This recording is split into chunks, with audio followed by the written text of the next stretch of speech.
Bom dia, está no ar o Extra Classe TV, o programa do SINTRN em defesa da educação pública.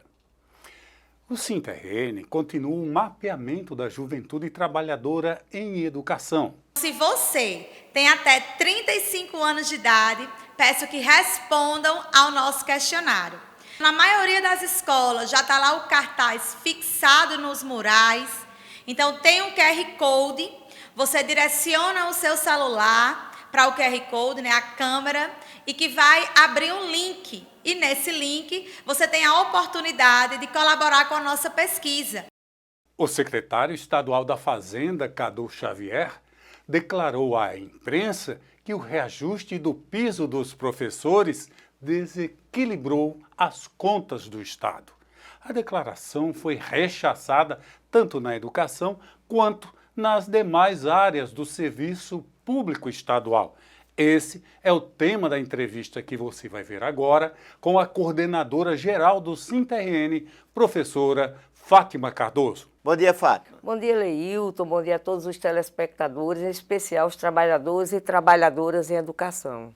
Então, Fátima, a categoria ficou muito revoltada com essa fala do secretário. Afinal, em que o SINT pode ser responsável pelo desequilíbrio das contas do Estado?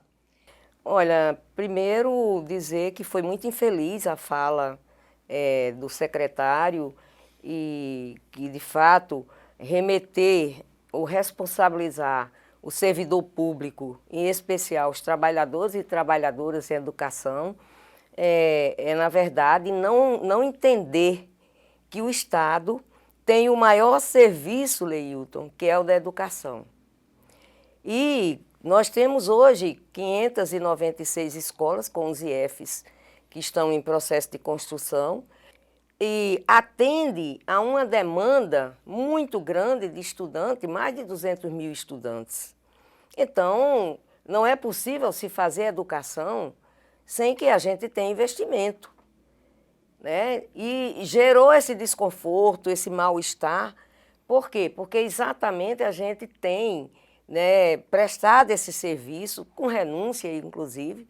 As condições das escolas não são tão boas, as condições de trabalho está aliada a essa questão da estrutura das escolas, e a gente tem se resignado muitas vezes, tomado atitudes de assumir os bons trabalhos exitosos dentro das escolas e apresentar para a sociedade, para as comunidades. O SINT, inclusive, Fátima, negociou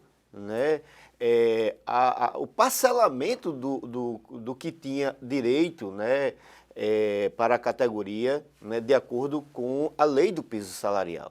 Exatamente, e nós temos tido uma compreensão política de entender a máquina do Estado e viabilizar a própria existência dessa máquina do Estado.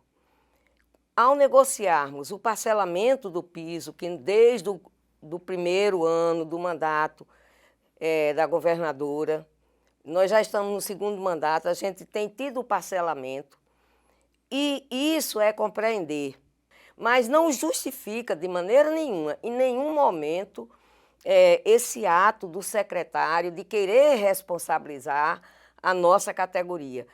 Temos uma lei, é uma lei que nos protege, inclusive essa lei a governadora foi relatora, defendeu com unhas e dentes, e eu tenho certeza que dentro dela não tem esse sentimento de que a educação ela vamos dizer assim, um gasto no estado do Rio Grande do Norte. E o presidente Lula fez um discurso falando da importância de não se considerar o que se aplica em educação como gasto, e sim como investimento, não é isso, Fátima? Sim, esse debate que a gente vem fazendo ao longo dos anos, hoje assume um novo momento, essa publicidade, porque foi dado publicidade de que precisa ter mais investimento na educação.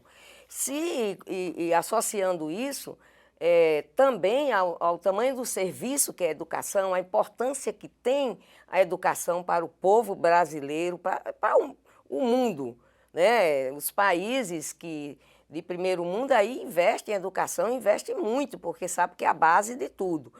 Fátima, o Sinte é uma estrutura de luta, né, mais forte, e pressiona governos e prefeitos, mas o Sinte não se vê como o único sindicato, como a única categoria do Estado, né? Como é que você vê a situação, por exemplo, das outras categorias de servidores nesse momento? Então, é delicado, Leilton, porque o secretário disse que o governo não tinha mais recursos para investir, né, em nenhum aumento salarial de nenhuma outra categoria. E pelo princípio que a gente carrega da luta coletiva, da valorização dos trabalhadores, a gente não se sente muito bem com relação a isso e apoia todas as lutas que estão aí por vir, são as greves, são as iniciativas de outros sindicatos que justamente estão fazendo a reivindicação. É correto o que está sendo feito. Compete ao Estado buscar as alternativas de respondê-la, como ele alega o tempo todo, que não houve um decréscimo da receita, da arrecadação, né? Saiu de 29 para 18, agora no mês de abril chegou a 20%, mas não atingiu a patamares maior.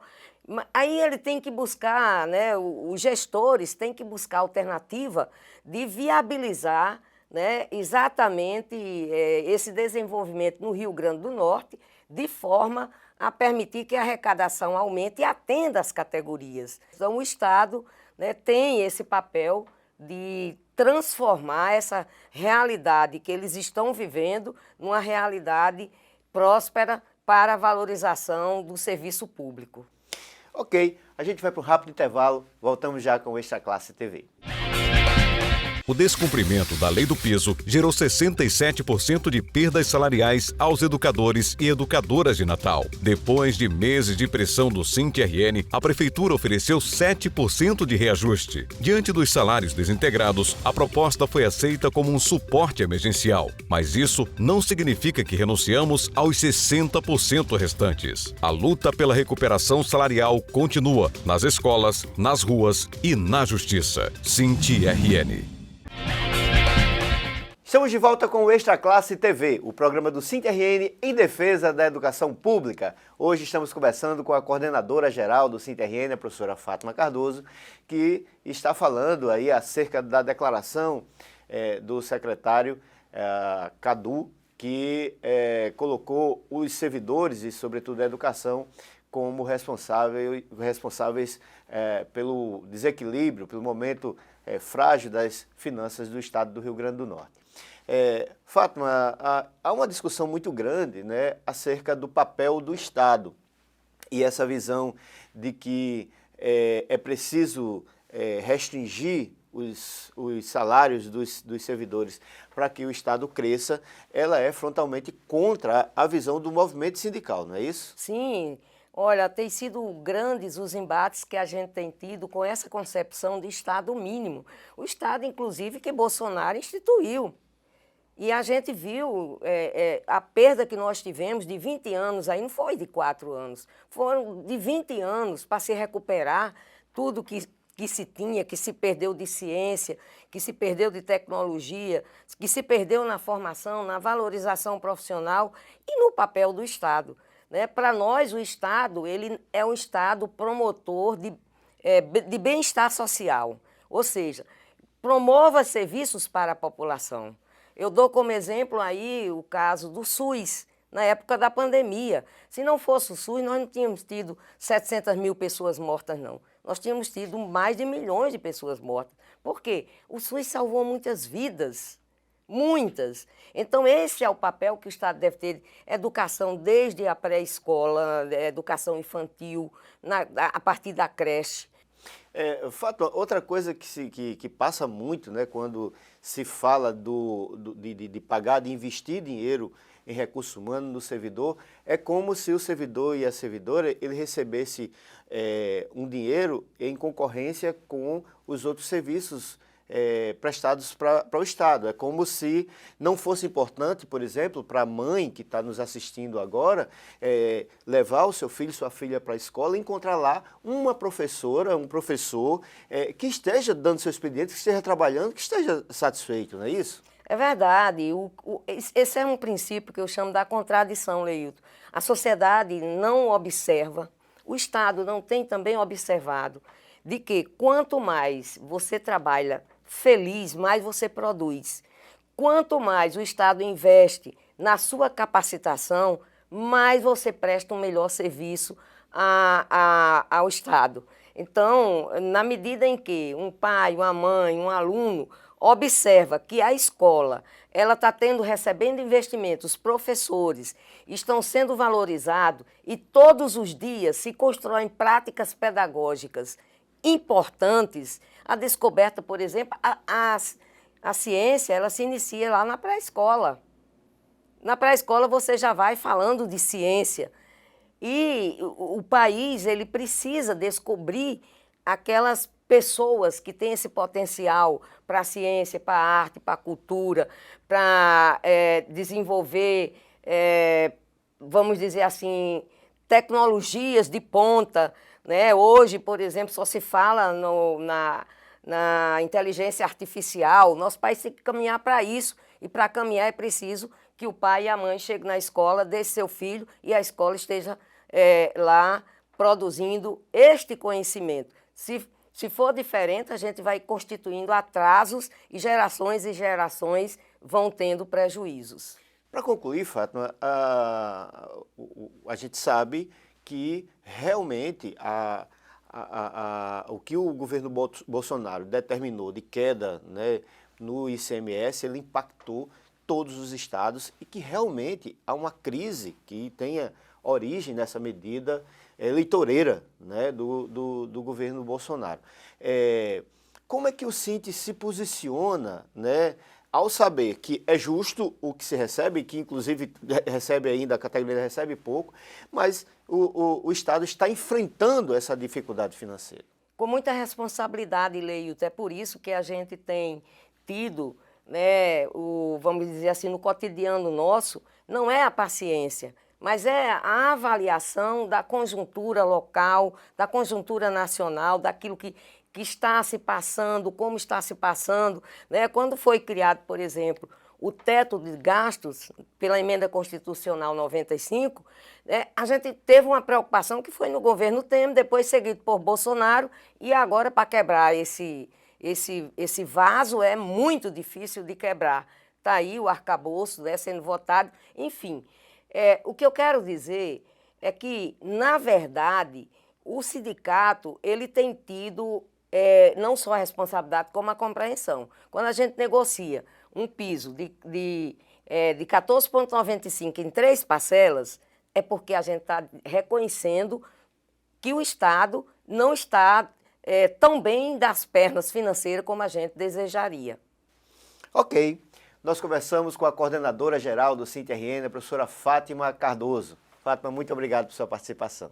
Nós é que agradecemos, Leilton, queremos desejar um bom domingo a todos e a todas e chamar a população, né, para acompanhar os debates importantes de natureza, mesmo de concepção, que é para a gente poder opinar e opinar com consciência. O Cinti-RN fez mais uma entrega de alvarás que autorizam o recebimento de valores relativos às causas ganhas na Justiça. Dessa vez, os beneficiados foram educadores e educadoras da Rede Municipal de Ensino. A assessoria jurídica do Cinti-RN já adiantou que novos alvarás deverão ser emitidos. Toda semana nós temos publicações de novas planilhas que foram atualizadas, nós nos manifestamos sobre essas planilhas, fazemos correções quando é necessário, e aí vem, na sequência, o pagamento dos alvarás. Então, aguardem, porque até o fim do ano ainda tem muito alvará para sair. O programa Extra Classe TV de hoje vai ficando por aqui. Muito obrigado pela audiência e até o próximo domingo com mais um programa do Cinti-RN em defesa da educação pública.